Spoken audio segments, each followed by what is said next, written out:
Ciencia al Chile es un podcast en donde la ciencia y la realidad conviven para dejar de guiarnos por las apariencias y ver más allá. Queremos darle un toque picante a tu cerebro para estimular tu curiosidad, cambiar la percepción de que la ciencia es intimidante y mostrarte su delicioso lado útil, amigable y atractivo. Atrévete a explorar la ciencia con nosotros, a descubrir que esto es hecho de polvo de estrellas. Porque lo único a lo que nos falta ponerle chile en México es a la ciencia. Bienvenidos a Ciencia al Chile. Hola, escuchas de Ciencia al Chile. Pues hoy les tenemos un tema sorpresa, a que no adivinan de lo que vamos a hablar hoy. Bueno, pues vamos a empezar diciendo que la comunicación es esencial y está en todos lados, y es un proceso bastante complicado, como podremos observar en nuestra vida diaria, pero es un proceso de intercambio de mensaje. La palabra comunicación viene del latín communicatio y pues significa compartir o poner algo en común. Pero pues, ¿qué se comunica? Se comunica simplemente cualquier tipo de información. Los humanos usamos las palabras para comunicarnos de humano a humano, pero ¿qué hay de nuestro cuerpo? Adentro, muy adentro de nuestras células también hay comunicación. ¿Y qué hay de la comunicación entre otros seres vivos? ¿Qué pasa con las plantas, con los reptiles, con los anfibios? Más adelante vamos a ver qué es y cuál es la diferencia de cada uno. ¿Qué pasa con los insectos que tienen 6 patitas? Y también vamos a hablar de algunos de ellos. ¿Qué pasa con los hongos, con las bacterias? ¿Y qué pasa?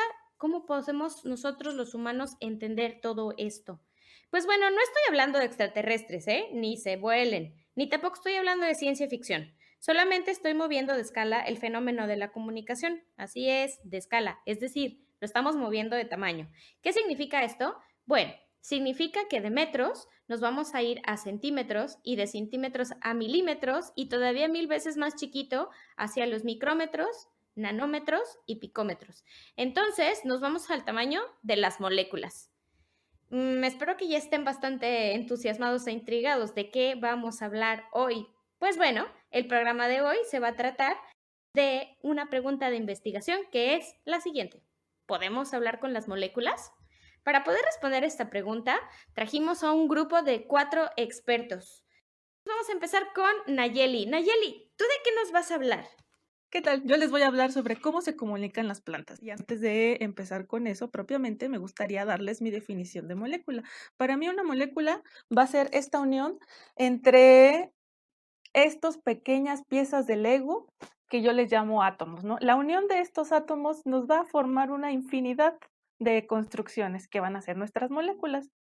Cuando nosotros hablamos de que las plantas efectivamente se comunican a través de las moléculas o pueden hablar con moléculas, me surgiría una pregunta de ¿por qué las plantas quisieran comunicarse, no? Si la comunicación va a ser llevar una información de un ente a otro, ¿qué querrían comunicar las plantas?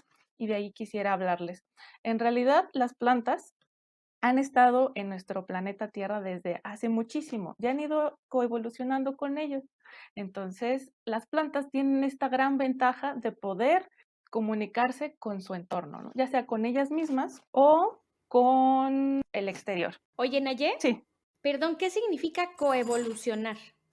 Muy bien. Coevolucionar quiere decir que entonces han adquirido cambios de acuerdo a cómo ha cambiado, digamos, los ecosistemas en nuestro planeta, ¿no? De repente hacía mucho calor, de repente la atmósfera cambió y entonces las plantas evolucionaron adaptándose a esos cambios, entonces a eso le llamamos como evolucionar. En nuestro entorno cambia y a la vez nuestras plantas se adaptan. Es decir, estamos hablando de cambios que se dan en respuesta a otros cambios, ¿no? Si nuestro ambiente cambia, entonces las plantas van a cambiar para poder sobrevivir a estos cambios que presenta el planeta Tierra, ¿correcto?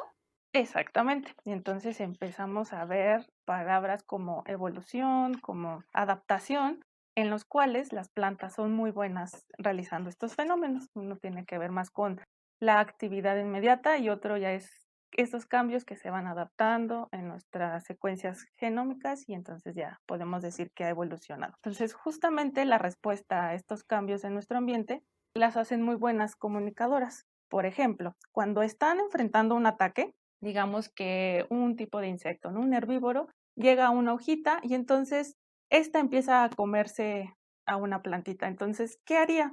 Nosotros, si llega un animal y se come un dedo o empieza a mordernos un dedo, ¿qué hacemos? Gritamos, ¿no? Y decimos, tenemos una primera respuesta, ¿no? Y entonces esa comunicación que nosotros queremos emitir ese mensaje de, ay, me están lastimando, o ay, estoy siendo atacada, es lo mismo que hacen las plantas, solo que en vez de ellas emitir un sonido, en realidad generan estas pequeñas moléculas, muchas de ellas volátiles, y le alertan a la planta vecina de decir, oye, ahí viene alguien que tal vez te va a hacer daño, así que yo que tú me preparaba.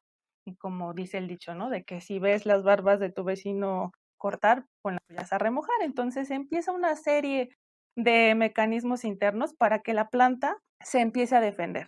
Estos mecanismos pueden ser muy diversos dependiendo del tipo de planta que estemos hablando. Otro ejemplo de por qué las plantas se comunican y que tiene que ver mucho con estos procesos de evolución, coevolución, adaptación, es justamente reproducción. Al final, muchas de las características de la vida quiere decir que tengamos descendencia, que se perpetúe algo. Podemos decir que tal vez nuestro material genético. Las plantas utilizan a su entorno para poder reproducirse, pero conocemos o existe un proceso de recombinación cuando la información de un padre se combina con la información que tiene una madre que dar y se juntan, ¿no? Y esa mezcla le llamamos recombinación. ¿Por qué esto es bueno? Porque entonces lo que sale de esa combinación muy probablemente va a tener características parecidas a los padres, pero en muchos casos también diferentes. Y esas diferencias las van a hacer muy probablemente adaptarse al nuevo entorno que están viviendo. Entonces, las plantas lo que quieren es tener una mayor recombinación posible. ¿Qué hacen para obtenerlo? Es que, por ejemplo, que una planta tiene los dos órganos, masculino y femenino, entonces en vez de reproducirse entre ella misma, prefiere reproducirse con la planta vecina y entonces existe una mayor probabilidad de recombinación. ¿Y cómo lo hace? Digamos que empiezan como a contarse sus penas, ¿no? Una planta con la otra y dice, oye, yo ya voy a generar mis estambres y tú ya estás en la parte de generar ovarios. ¿Qué te parece si tú mejor generas parte femenina, yo parte masculina y nos recombinamos? Y entonces mi parte contraria la espero un ratito hasta que tu otra parte esté lista. Quiere decir que se van comunicando, ¿no? Para poder combinarse. Otra cosa es que ya sabemos que nos ayudamos de otros animalitos para realizar el fenómeno de polinización, ¿no? Que es básicamente el animal se mete en las florecitas y entonces por diferentes mecanismos este polen queda impregnado en la superficie de este y puede viajar y llevar este polen hacia otra planta. Oye, o sea, hay moléculas que hacen que se atraigan estos animales hacia las plantas, hacia las flores o hacia, no sé, hacia los colores. Es que me acordé del gato con botas cuando Shrek le dice que la abejita se para en la florecita y así. Entonces pensé que probablemente hay algunas moléculas que puedan servir de señalizaciones. Exacto. Y de hecho, aquí empieza lo divertido, porque pueden ser moléculas desde las más sencillas hasta las más complejas. De aquellas que pueden ser como feromonas y atraen exactamente a los insectos, como decíamos, la comunicación es transmitir un mensaje, ¿no? Entonces, los colores, los sabores, los aromas, también van a ser moléculas que ayudan a la transmisión de este mensaje. Cuando nosotros nos dicen, ¿no? Que comamos 5 frutas o verduras de diferentes colores, en realidad nos están diciendo que comamos diferentes tipos de moléculas que van a tener una función diferente en nuestro cuerpo y que a su vez están teniendo la función de atraer a ciertos animales o a ciertas características que quiere la planta de su entorno para realizar algo. En este caso, ayudarla a reproducirse. Otro fenómeno muy interesante que ocurre donde la comunicación es importantísima es justamente en el que me especializo, que es un proceso de simbiosis. Simbiosis que es cuando dos organismos tienen esta comunicación muy definida y entonces se ayudan uno al otro. Cada uno ofrece lo que mejor sabe hacer y eso ayuda a la supervivencia de los dos organismos. En este caso, les voy a platicar sobre las que denominamos bacterias promotoras de crecimiento vegetal. Y de hecho, ellas se denominan así precisamente porque tienen la capacidad de comunicarse con la planta y darle un beneficio. ¿Cómo se comunican? La mayoría de las veces es la planta, por sus raíces, secreta estas moléculas que tienen base carbohidratos, principalmente glucosas o azúcares simples, y la bacteria lo detecta como comida deliciosa, riquísima, que le encanta, entonces se acercan a las raíces. Normalmente estas bacterias promotoras de crecimiento se encuentran en esta zona rizosférica. La rizosfera es justo esta superficie que se encuentra rodeando a la raíz. Y entonces, una vez que la bacteria se encuentra ahí, dice, ah, bueno, muchas gracias por darme de comer, te voy a ayudar. Mira, te voy a producir esta fitohormona, que es otra biomolécula, y entonces le dice, mira, yo te la fabrico, detéctala y crece. Entonces la planta lo detecta como propio, recibe un estímulo y entonces tiene la señalización de empezar a crecer, de generar, de ser más alta o de generar nuevos brotes. Otro fenómeno que le ayuda es, por ejemplo, que las bacterias son muy buenas fijadoras de nitrógeno. El nitrógeno que normalmente encontramos de ciertas características químicas en el aire, las bacterias lo toman y dicen, bueno, lo voy a transformar de una manera en que le sea útil a la planta. Y entonces se lo entrega en una, digamos que lo cocina y se lo entrega en un platillo delicioso. Entonces la planta dice, ah, qué rico, y entonces lo hace eficiente. Algo que muy pocos saben es que cuando nosotros estamos produciendo los cultivos, utilizamos fertilizantes que tienen muchos compuestos químicos. De nuevo, regresamos a la parte de los átomos, ¿no? Pero resulta que estos átomos están acomodados en unas moléculas que no son tan sencillas de comer a las plantas. Entonces, mandan a llamar a sus amigas las bacterias y entonces las bacterias hacen todo este proceso de transformación como una cocción, una transformación del alimento que no podría comer tan fácilmente la planta a uno donde lo absorbe fácilmente. De hecho, ese es un proceso muy semejante al que ocurre en nuestros intestinos. Las bacterias están presentes en todos los lugares y de ahí les presento un dato muy interesante. ¿Sabían que nosotros en nuestro cuerpo tenemos más células bacterianas que células de nuestro cuerpo? Nos harían pensar que entonces tal vez nosotros somos la casa de ciertas bacterias, ¿no? Y no al revés. Wow, no, o sea, sabía que vio muchas, pero no sabía que era como tan grueso, porque además que las plantas no nada más interactúan de planta a planta, sino que interactúan de planta con insectos y de planta con otros mamíferos que también son polinizadores y lo hacen a través de un mundo de moléculas que se expresan en colores, en olores, en un montón de cosas y aparte, abajo en las raíces también se comunican a través de moléculas con un montón de bacterias que les ayudan a hacer su comida y que les traen otros beneficios como estos que estás platicando de transformar a los fertilizantes en algo mejor, ¿no? Que sí se pueda digerir. ¡Wow! ¡Qué bonito! Sí, de hecho, el tema de las bacterias es todo otro mundo. Conocemos solo el 1% de todo lo que se estima existe en el universo, así que no nos sorprenda que después descubramos muchísimas otras funciones que llegan a tener las bacterias en otros sistemas. Y sí, otra de las cosas en que podemos ver muy clara la comunicación es, por ejemplo, cuando la planta está enferma. Decimos, ¿cómo le hace una planta enferma si no puede ir al doctor y curarse, no? Pues resulta que sus amigas las bacterias también tienen este mecanismo. Muchas de ellas producen ciertos antibióticos que los ayudan a eliminar a patógenos que están, patógeno es un microorganismo, algo, un agente infeccioso que puede estar enfermando a la planta, así como a nosotros nos llega a enfermar algún otro semejante. Entonces, ellos mismos, las bacterias, van a producir estos antibióticos que empiezan a luchar contra, digamos, las bacterias malas y entonces favorecen a la planta. Entonces, los mecanismos en que las plantas se comunican con estas bacterias, pues son muchísimos, ¿no? Y ahora tal vez la pregunta sería, ¿qué tipo de moléculas, no? ¿Cómo son y qué más se utiliza para este tipo de conversación? Pues dependiendo de lo que la planta quiera expresar o quiera sensar de su entorno, estas moléculas van a ser muy variadas. Lo que sí es que, como decíamos al inicio, no van a ser extraterrestres, no van a ser cosas del otro mundo. De hecho, todas tienen base biomoléculas. Biomoléculas tenemos muy poquitas, ¿no? Son carbohidratos, lípidos, proteínas, secuencias de DNA o RNA. O sea que son azúcares, grasas, proteínas y DNA, y todos los tipos de RNA, ¿no? Exactamente. Entonces, entre ellos empezamos a construir y empezamos a tener combinaciones de lípidos con carbohidratos y moléculas más chiquitas, moléculas más grandes, dependiendo de cuántos átomos queramos unir.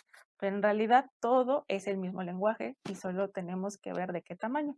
De hecho, algo muy curioso en las plantas es que son muy buenas sensando estas moléculas. Vamos a ver, creo que más adelante, que hay moléculas muy complejas, ¿no? Y que se necesita exactamente que la molécula tenga una forma y esté compuesta de ciertos átomos específicos, pero resulta que las plantas detectan familias Por ejemplo, tenemos los MAMS, que son patrones moleculares asociados a microbios.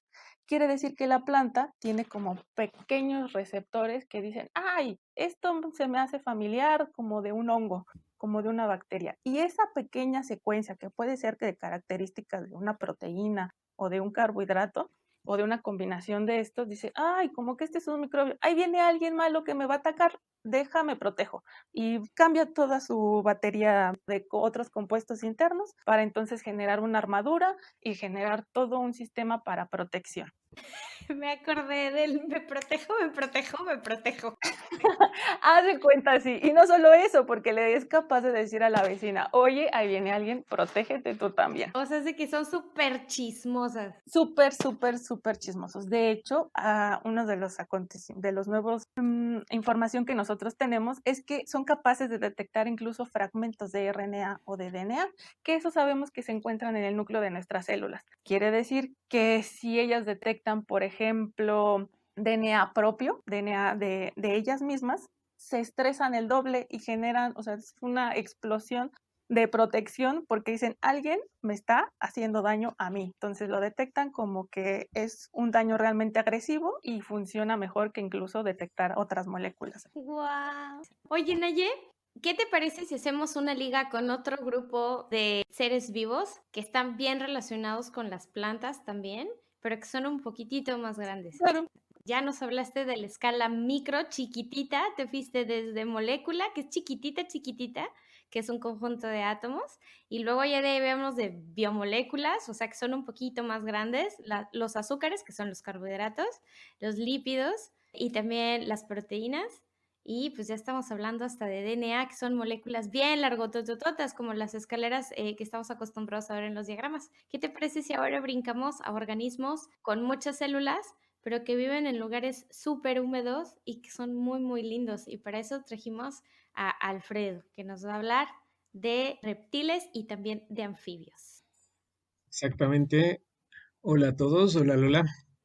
Pues resulta que nosotros como seres humanos estamos acostumbrados a percibir el mundo con nuestros ojos y muchas veces centramos todas las cosas en nuestro sentido de la vista y creemos que todos perciben igual, pero no es así.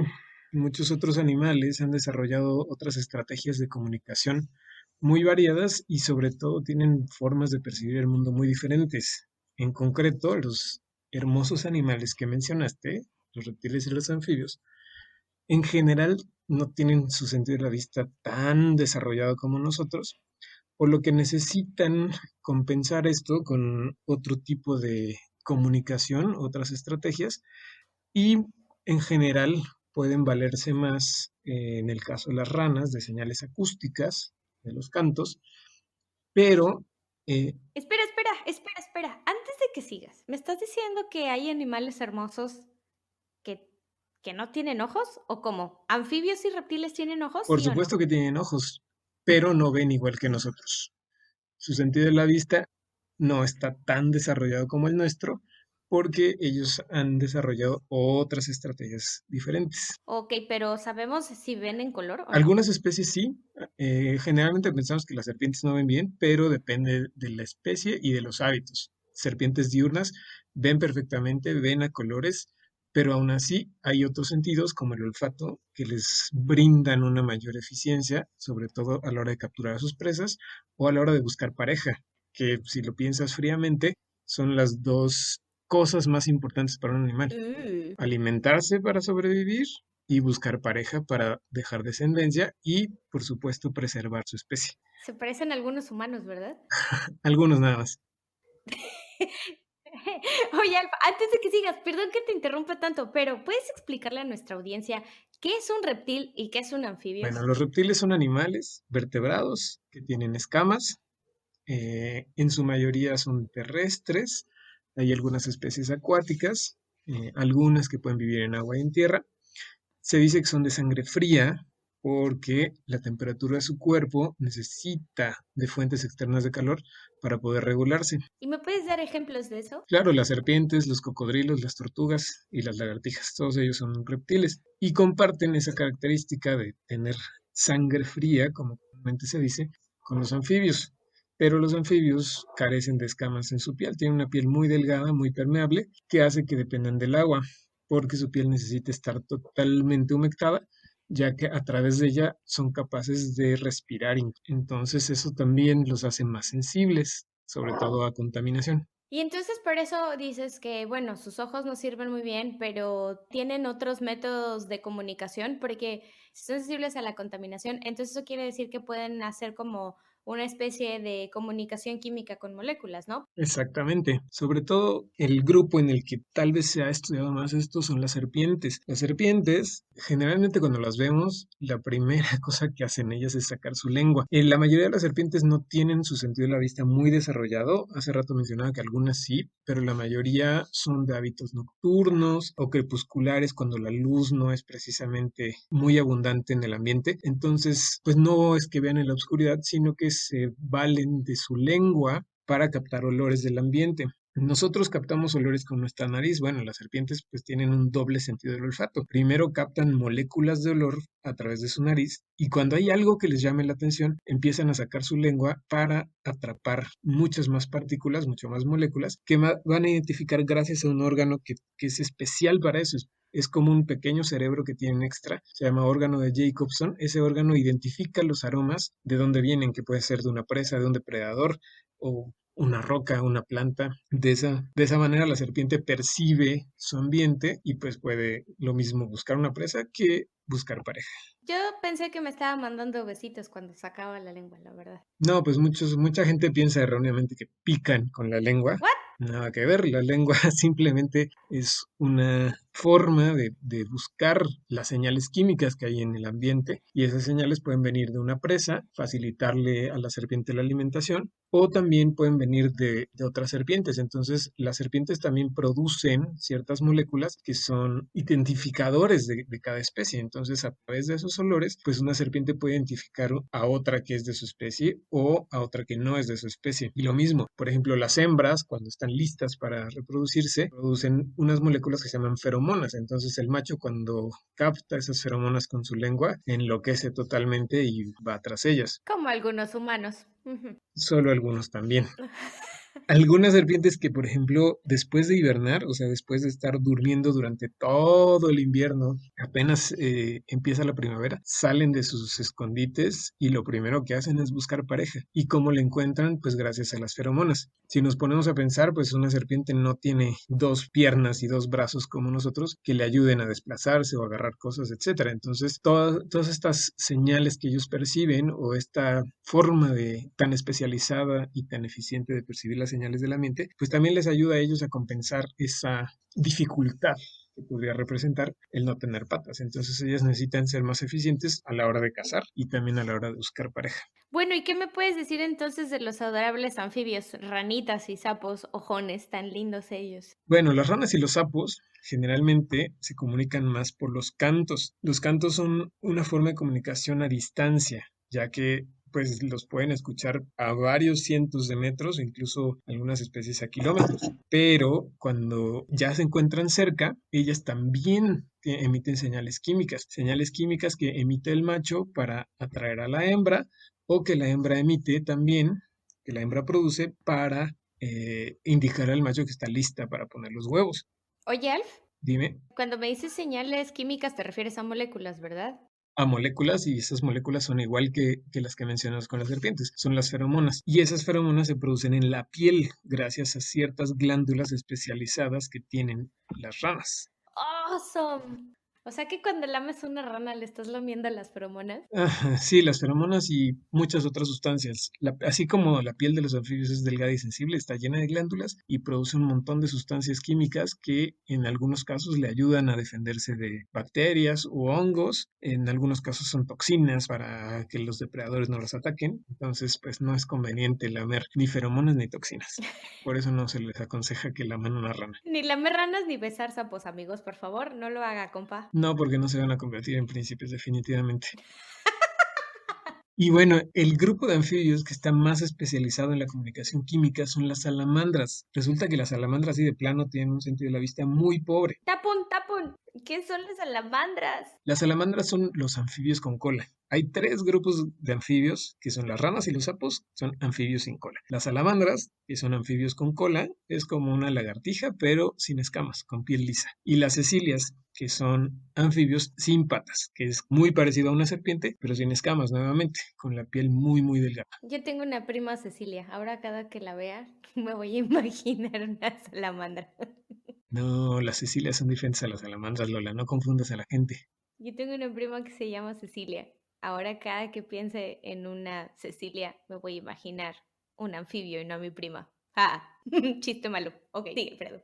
Bueno, las salamandras, como les decía, no tienen un sentido de la vista muy desarrollado, entonces realmente su mayor estrategia de comunicación es la comunicación química, gracias a las moléculas. Todas las salamandras producen feromonas y tienen diferentes formas de percibirlas. Puede ser a través de su nariz o puede ser también a través de ciertas estructuras. Si nos acercamos demasiado a la cara de una salamandra, vamos a ver que parece como si tuviera bigotitos.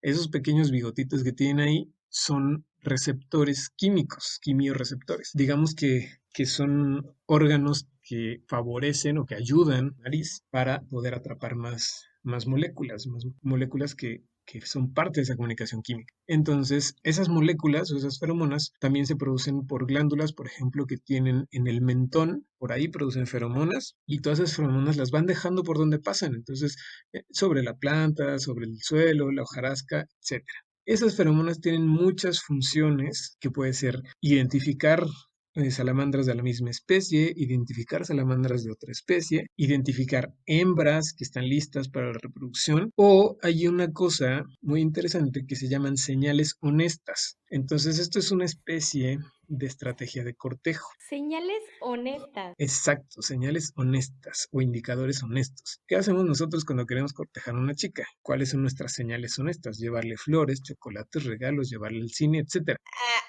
Ok, no creo que eso sea muy honesto, ¿sabes? Eso se llama apelar al instinto del olfato y ser alimentada.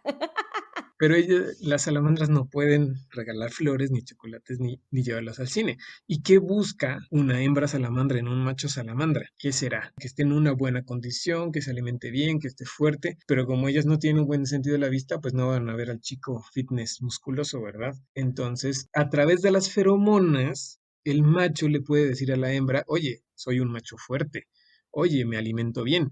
¿Y por qué quiere un macho fuerte que se alimente bien? Porque ese macho le va a dar una mejor herencia a sus bebés. Entonces, Que era lo que platicaba Naye, ¿no? De la recombinación. exacto. Al final de cuentas, pues la última intención y quizá la más importante es dejar descendencia. Entonces la hembra está muy interesada en eso. Y lo más curioso de todo es que esas señales honestas, ¿sabes en dónde vienen? ¿En el Facebook?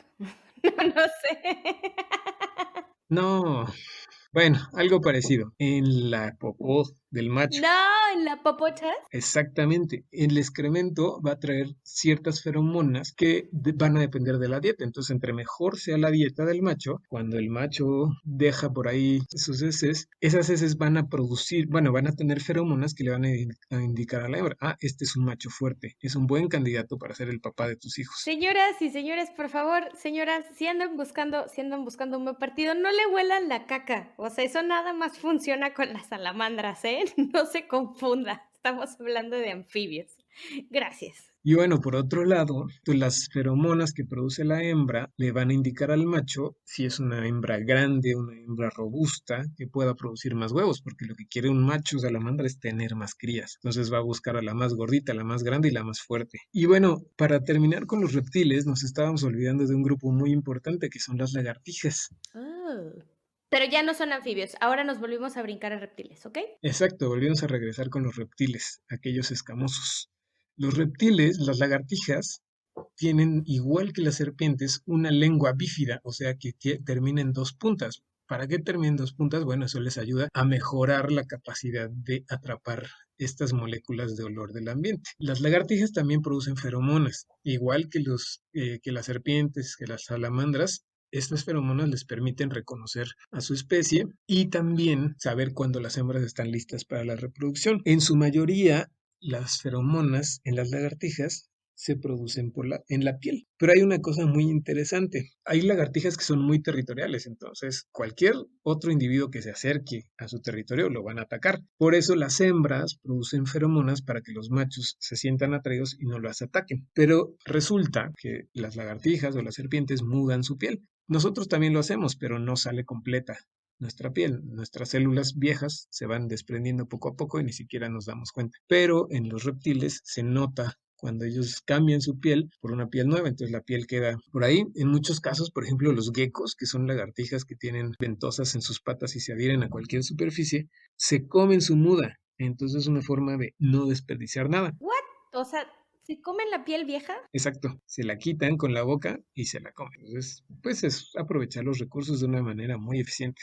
Ok, si pudiéramos comernos nuestra ropa, yo creo que también lo haríamos. Estaríamos muy gordos. Pero bueno, resulta que las hembras cuando mudan pierden las feromonas por un tiempo y quedan vulnerables a que los machos los ataquen. Entonces cuando la hembra muda tiene que estar oculta, escondida, para evitar que el macho la llegue a atacar porque esas feromonas se pierden. Y al igual que en las salamandras, puede ser que algunas feromonas salgan en las excretas como señales honestas de la calidad del macho o de la calidad de la hembra. Wow, o sea, es todo un sistema de señalización basado en mudas y en popó y en arrastrar la barbilla por ahí. Así es. Interesante. O sea, son maneras de comunicarse totalmente distintas a las que nosotros nos podremos haber imaginado. O sea, nosotros pues tenemos la ventaja de la voz, hasta cierto punto como las señales acústicas de las ranitas y de los sapos, pero no contamos con señales tan evidentes a base de moléculas. O sea, sí tendríamos que rascarle bastante para poder encontrar estas señalizaciones. O sea, eso quiere decir que son bastante eficientes. Sí, tal vez en algún momento de nuestra historia evolutiva las tuvimos, pero pues nos hemos encasillado tanto en las formas de comunicación típicas, hablar y ver, que hemos olvidado las otras. Y pues los animales se valen de cualquier estrategia posible para mejorar o hacer más eficiente su comunicación. Pues bueno, digo, la mayoría de los reptiles no hablan, ¿verdad? No, pues no. Lo que pasa es que, ¿sabes qué? El concepto de hablar y el concepto de comunicación, nosotros pensamos que regularmente van de la mano, pero ahorita estamos viendo que no. O sea, que sí se puede hablar con las moléculas utilizándolas precisamente como mensajeros. El emisor, pues, viene siendo otro tipo de organismo, pero el receptor la misma cosa y el mensaje cambia. Sigue siendo información, solamente el lenguaje está bastante variado. No, y espérate, la información que se produce o que va implícita en las señales químicas es información esencial para la supervivencia y la reproducción, las Totalmente. cosas más importantes para una especie Y para algunos humanos. Como friego. y para algunas humanas. Sí, claro que sí, sí está súper interesante. Oye, Alf, ¿y qué te parece si ahora nos brincamos de especie y nos vamos con algo un poquitito más chiquito, pero no tan chiquito como las bacterias que nos platicaban Ayeli, sino que vamos a hablar ahora de insectos? Alimento de reptiles y anfibios. Alimento de reptiles y anfibios y polinizadores de muchas plantas y un grupo mega diverso, increíble. A ver, quién es el experto de los insectos? Pues se trata de Javier. Javier, ¿qué nos tienes que decir al respecto de los insectos? ¿Qué onda con la comunicación y las moléculas? ¿Los insectos pueden hablar con las moléculas? Sí, por supuesto. Claro que se pueden comunicar utilizando las moléculas y de hecho lo hacen muy bien. En los insectos vemos algunas de las formas más sofisticadas de comunicación química. Y esto es porque algunos insectos forman sociedades. ¿Cómo sociedades? O sea, ¿tiene sociedades secretas como estas de las películas? Pues mira, es algo parecido como a la sociedad en la que vivimos los seres humanos, pero mejor, porque O sea, sin hipócritas.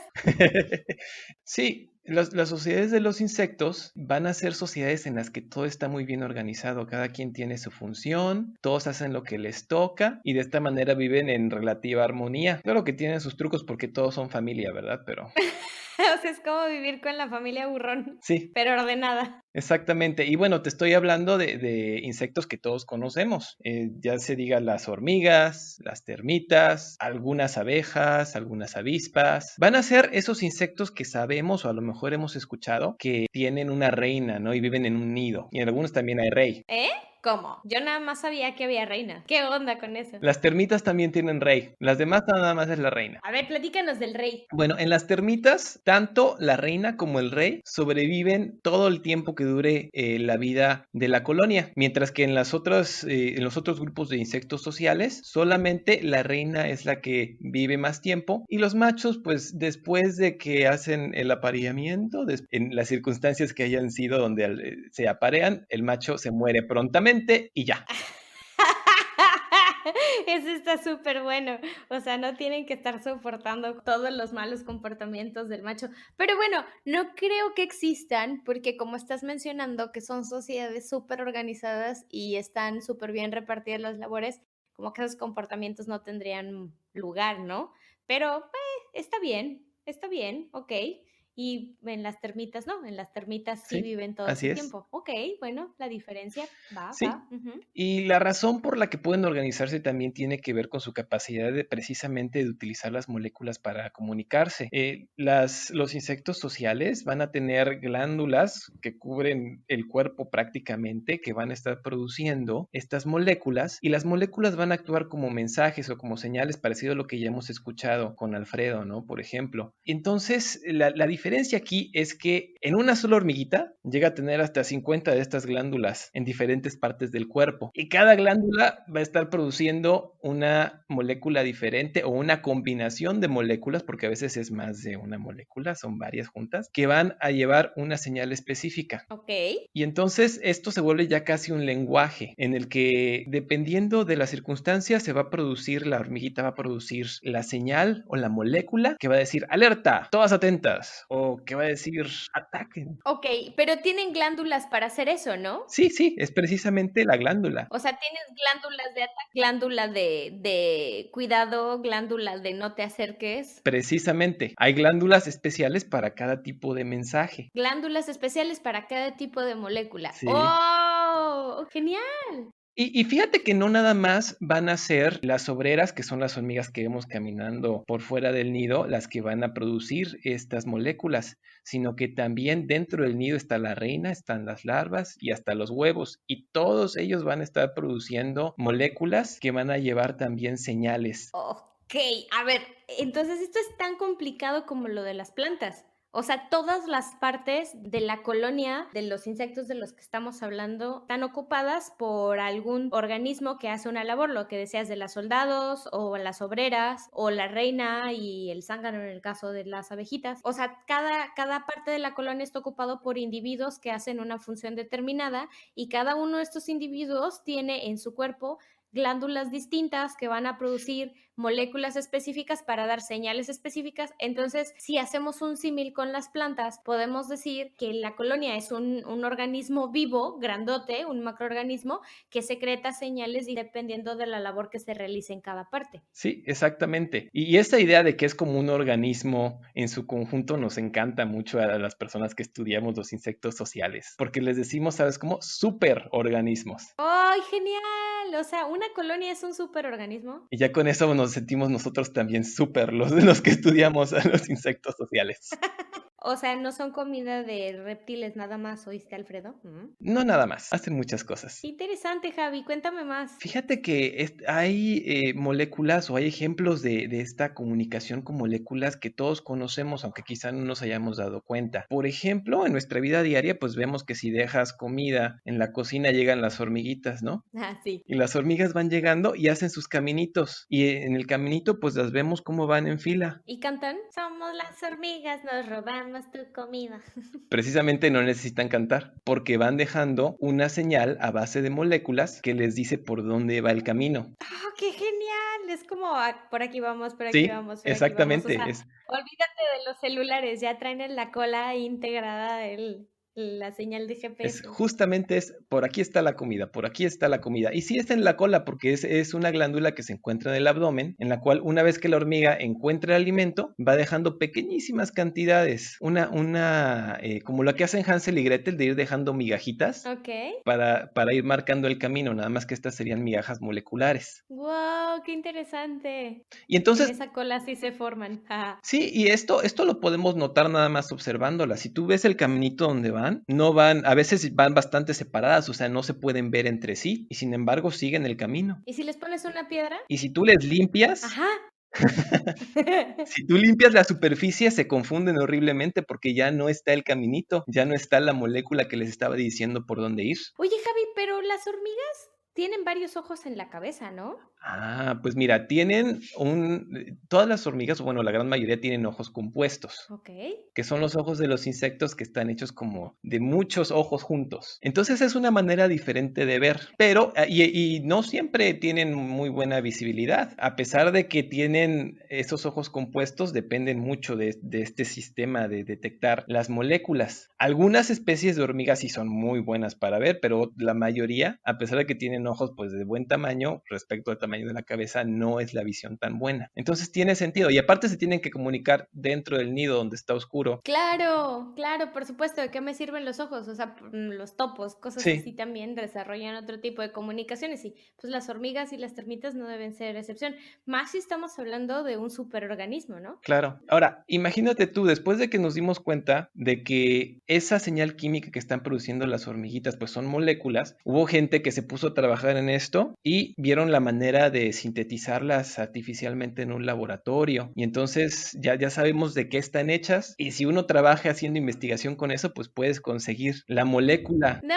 del caminito. Javi, ¿tú has visto eso? ¿Tú has tenido en tus manitas ese tipo de moléculas? No, qué ganas, la verdad, eh. Pero mira, hay la versión mucho más sencilla porque... Ya me la imaginé. Sí, sí. A ver. No, porque sucede que las termitas, que también son insectos sociales, también tienen ese comportamiento de ir dejando un caminito de moléculas para llegar a la comida. Y hay un componente de esa señal molecular de las termitas que también es un ingrediente de la tinta de las plumas. De las tintas de plumas como la pluma Bic o la que sea. No, no es Sí, cierto. ¿De qué estamos hablando ahora? tiene que ser una pluma de color negro o azul. Ok. Es importante. Y con eso tú puedes escribir lo que tú quieras y pones a las termitas, consigues una buena cantidad de termitas que encuentres debajo de un tronco o comiéndose tu casa.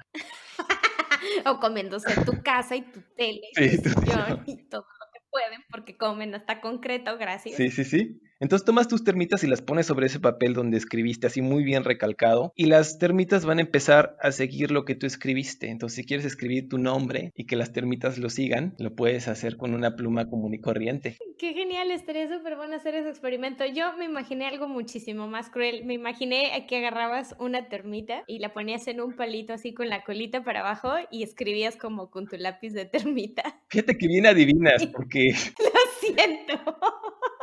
de los primeros experimentos que se hicieron, así como muy burdamente, con hormigas para poder darse cuenta, era algo pues más o menos por ahí. O sea, le tenían que hacer la disección a la hormiga para extraer la glándula específica Oh, que producía eso y hacían como una plumita con la glándula en la punta y así escribían. no me digas, pobrecita hormiga.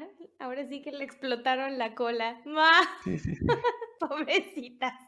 Wow, Javi, está increíble. Sí. Y todo esto, bueno, yo sé que tú haces experimentos con hormigas y que has estudiado a los superorganismos, o sea, las colonias y todo este asunto, pero al respecto de la comunicación entre insectos sociales, ¿en qué se parecen a los mamíferos? ¿Tienes alguna idea? Mira, los mamíferos también van a utilizar moléculas para comunicarse. Y ahorita ya lo platicamos un poco con los otros grupos. Y de hecho, también se da en los mamíferos para los mismos propósitos que nos decía Alfredo, ¿no? De ir y buscar, ahora sí que las cosas más importantes para los animales, aparentemente, el alimento Y para algunos y para humanos. algunos humanos.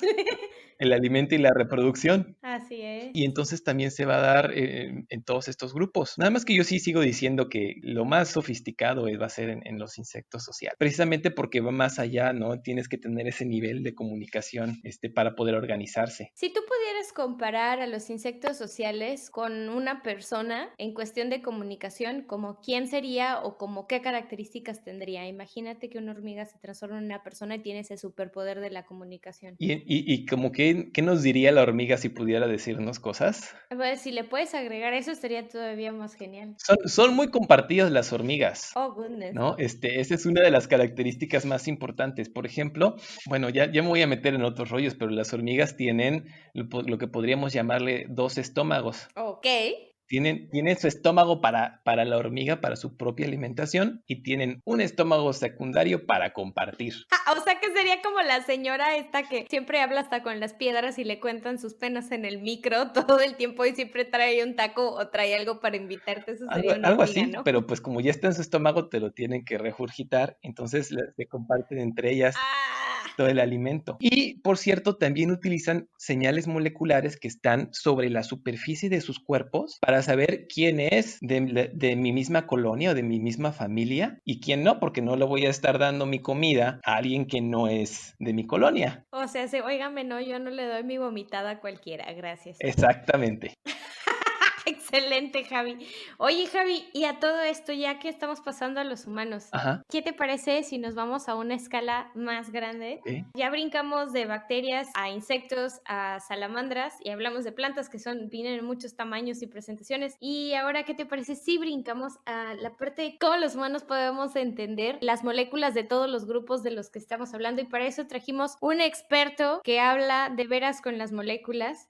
Cuéntanos, Jesús, ¿qué trajiste de info para nosotros? ¿Qué onda, Lola? ¿Cómo estás? Pues bueno, cuando la primera vez que me preguntaste si podíamos hablar con las moléculas, pues de entrada dos cosas me vinieron a la mente, ¿no? Uno es si nosotros como seres humanos podemos hablar con las moléculas, y dos, si podemos entablar comunicación con las moléculas, o sea, si podemos hacer una conversación con ellas. Primero que nada, pues hay que tener en cuenta que las moléculas siempre están hablando entre ellas, siempre se están comunicando. O sea, son los organismos, como ahorita comentaba Javier, así como los superorganismos, como estas hormigas, como las termitas, que pueden hacer redes de comunicación a través de las moléculas, incluso dentro de nuestro mismo cuerpo, las moléculas siempre se están como comunicando, están jugando a un teléfono compuesto, porque cuando se descompone es cuando, por ejemplo, pueden llegar a ocurrir enfermedades. O sea, siempre están transmitiéndose mensajes, siempre hay alguien que está diciendo algo, una molécula que está dando una indicación, hay una molécula que la está recibiendo, y eso podemos interpretar o lo podemos observar, quizá como, no sé, como ganas de ir al baño, como tener sed, tener hambre, como estornudar incluso, ¿no? O sea, siempre es una cadena, y a través de quizá miles de años, pues el ser humano siempre ha tratado, siempre ha tenido la inquietud de entender su entorno, ¿no? A través de herramientas o a través de lenguajes, el ser humano ha tratado de entender la naturaleza. El lenguaje principal, pues son las matemáticas. Es el lenguaje que el ser humano desarrolló para poder describir lo que ocurría a su alrededor, y es a través de la ciencia que el ser humano diseñó herramientas sistematizadas para poder entender y poder estudiar qué es lo que funcionaba. Las matemáticas son el lenguaje y la ciencia es el sistema. Chucho, ¿qué es sistematizado? O sea, es herramienta sistematizada, lenguaje sistematizado. ¿A qué te refieres con eso? Con que es estructurado, con que es una serie de pasos, es un mecanismo organizado. Es algo que no es aleatorio, no es algo que por mis pistolas, es algo que debe de tener una serie de pasos. Ok. El ser humano pues lo ha llamado lógico, que tengan un por qué y un para qué. No es una corazonada, es algo que debe de dar una forma de estudiar las cosas, que debe dar pie a una respuesta lógica. Ok, entonces me estás diciendo que cuando hablo de un mecanismo sistematizado o de una herramienta sistematizada, quiere decir que tengo muchos pasos A, B, C y D y que tienen que seguir este orden para que pueda funcionar y que la respuesta que tenga sea coherente con el fenómeno que estoy observando y con la pregunta que me estoy planteando, ¿correcto? Correcto, debe de ser, no solamente sea la forma de encontrar la respuesta correcta, sino que también sea una forma de garantizar que no estás obteniendo la respuesta incorrecta, que eso es una de las cosas muy más difíciles. Que no estás presentando errores. Exactamente. La ciencia tiene esa característica que sin meterle ruido o sin meterle un error que nosotros denominaríamos como sesgo, Claro. ¿no? O sea, que hacer que salga la respuesta que nosotros queremos. Exactamente, ese es uno de los grandes retos que se han encontrado los científicos desde siempre, el tener que dar o el equivocarse al dar algo incorrecto como algo verdadero porque está mal diseñado un experimento o porque las herramientas para poder hacer la medición son incorrectas. Esa es una de las cosas que se han ido o que se tratan de perfeccionar conforme las técnicas van avanzando, ¿no? Las técnicas de estudio que son completamente propias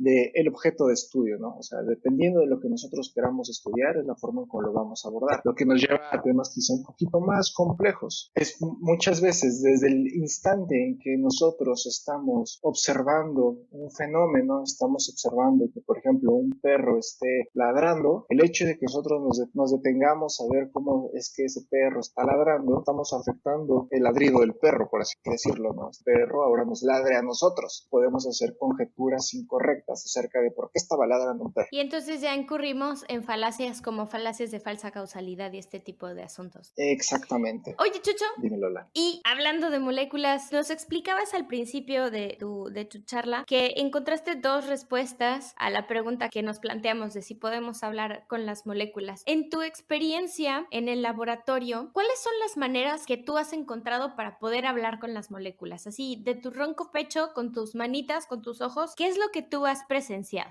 Bueno, me desempeño en un laboratorio que se dedica al estudio de proteínas, principalmente. ¿Qué son las proteínas? Pues bueno, nos vamos a ir un poquito más atrás. Todos los organismos vivos, todos los seres vivos están constituidos por moléculas. El ADN son las moléculas que contienen la información que por un proceso llamado replicación se puede llegar a duplicar y por otro proceso que se llama transcripción es que puede dar lugar a otra molécula que se llama RNA, nombre corto, no hay que entrar en tanto en detalle, pero el RNA es lo que a final de cuentas va a cargar un código que va a ser leído por otro complejo de moléculas, también se están comunicando, que va a dar lugar a las proteínas. Y las proteínas son los bloques que van a dar forma y que van a dar estructura a otro tipo de mensajeros y otro tipo de moléculas que tienen múltiples funciones, estructura, actividad funcional como catálisis, etcétera, ¿no? Pero bueno, o sea, dime. Lo que me estás diciendo es que el ADN es el instructivo, el RNA es la persona que está leyendo el instructivo y las proteínas es la mesa que ya está hecha o armada o la silla que compraste de la cual estabas leyendo el instructivo, ¿no? Es un sistemita de comunicación. Efectivamente. Entonces, prosigamos. Estas proteínas muchas veces son las que hacen la chamba. En este caso, para que nosotros podamos estudiar, por ejemplo, las proteínas, nos valemos de distintas técnicas. A final de cuentas, quizá no tenemos tantos ojos como los insectos, pero pues con los pocos ojos que tenemos, nos gusta darnos cuenta que las cosas existen. Para eso es que muchas veces tratamos de encontrar la forma visual, física, gráfica a las cosas. Una técnica muy simple, por ejemplo, es una que se basa en separar por tamaño las proteínas a través de un gel. Imagina como si fuera una gelatina, pero que no se puede comer porque es tóxica, en donde dependiendo del tamaño de las proteínas, estas se pueden separar. Y nos hemos encontrado con que incluso en organismos que pueden llegar a ser muy similares o de la misma familia, que pueden llegar a ser primos, no primos como primos hermanos, pero sí como que primos lejanos, filogenéticamente, pueden llegar a tener un perfil proteómico bastante diverso. Y esa es una de las bellezas de la biología, ¿no? O sea, que muchas veces nosotros podemos no encontrar una diferencia sustancial entre dos organismos a simple vista, pero cuando los queremos ver a nivel molecular, pues nos encontramos que tienen grandes diferencias. Estas diferencias se traducen a que en su interior se están llevando a cabo comunicaciones distintas, que está llevando a que tengan un comportamiento incluso distinto también. Otra de las técnicas técnicas que típicamente se utilizan en un laboratorio que nos ayuda a saber la composición exacta que tiene una proteína en particular y que nos va a ayudar a entender cuál es su función dentro de un organismo, que nos va a ayudar a entender cuál es el mensaje que está transportando dentro de la célula y cuál es su rol, es por ejemplo una técnica que se llama espectrometría de masas. ¿Espectro what? Espectrometría de masas. Espectrometría de masas.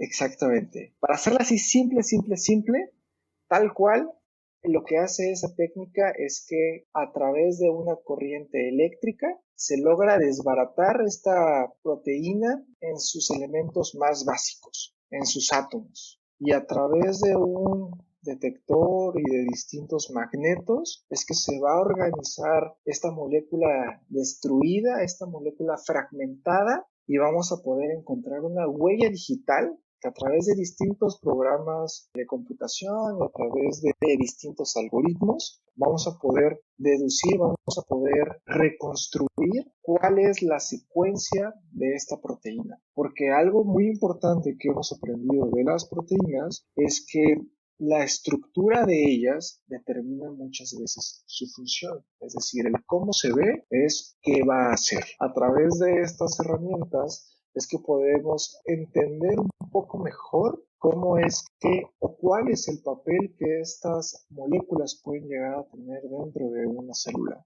A final de cuentas, es uno, por ejemplo, en el caso del laboratorio donde yo trabajo, es uno de los objetivos que nosotros tenemos. El poder entender cuál es la función que tienen esas proteínas para después aprovecharla en beneficio de la humanidad. O sea, no necesariamente a través de fármacos, sino pues también a través de productos industriales o cosméticos, desarrollar productos que puedan tener una nueva función, pero siempre partiendo de cuál es el mensaje que inicialmente están transmitiendo estas moléculas. Eso es lo importante. O sea, nosotros muchas veces no sabemos cuál es la conversación que está ocurriendo entre las moléculas, y a través de estas herramientas es que tratamos de entender cuál es ese mensaje. Y eso, por ejemplo, en el caso de las proteínas. Está otro caso, por ejemplo, también el ADN. El ADN es comunicación básica, tal cual. O sea, es la forma en cómo nuestra información se puede llegar a transmitir a otras generaciones. Por ejemplo, la información de nuestros padres, nuestros abuelos, de nuestros tatarabuelos, se ha ido comunicando. Y en este caso, a diferencia de cómo debe funcionar un cuerpo, un organismo correctamente, que es a través de una transmisión inequívoca del mensaje,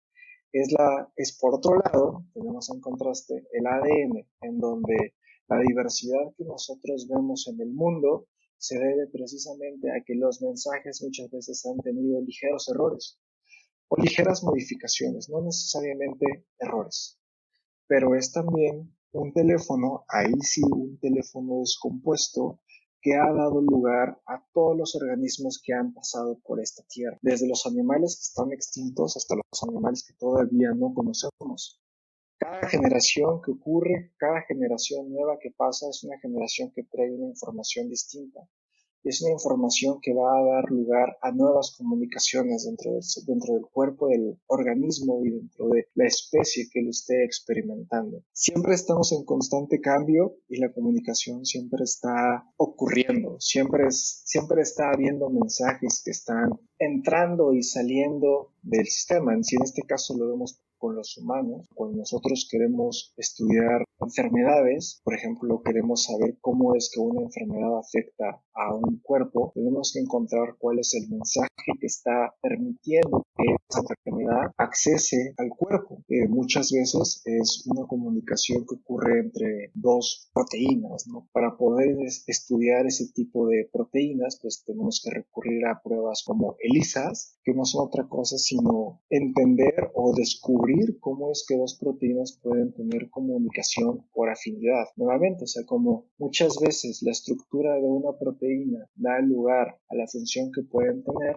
también esta estructura que tienen muchas veces funciona como una llave cerradura. Hay veces en que una proteína va a ser, por ejemplo, una cerradura, y va a haber una proteína en particular que va a ser la llave que pueda abrir esa proteína, que pueda generar un cambio en esa proteína que haga que se dé una cadena de mensajes que permitan que ocurran muchas más cosas, ¿no? Básicamente lo que estás tratando de decir es que las técnicas como ELISA son para descubrir qué proteína se habla con cuál, y entonces de ahí ya podemos partir para poder detectar que esa interacción nos está mandando un mensaje. El siguiente paso sería descubrir qué tipo de mensaje o si el mensaje se está pasando completo o no, y esto pues nos está produciendo la condición de enfermedad. Claro, es una forma de explotar esta técnica. Las herramientas que se han desarrollado se pueden utilizar mientras se entienda cómo es que funcionan, se pueden utilizar para distintas formas, para diagnóstico, para poder entender la interacción entre proteínas, para poder descubrir nuevos mensajes, para poder encontrar nuevos mensajeros también, ¿no? O sea, nuevas moléculas que van a ser las acarreadoras de esa información. Hay otras técnicas, por ejemplo, te digo, volviendo un poquito más al ADN, está la secuenciación.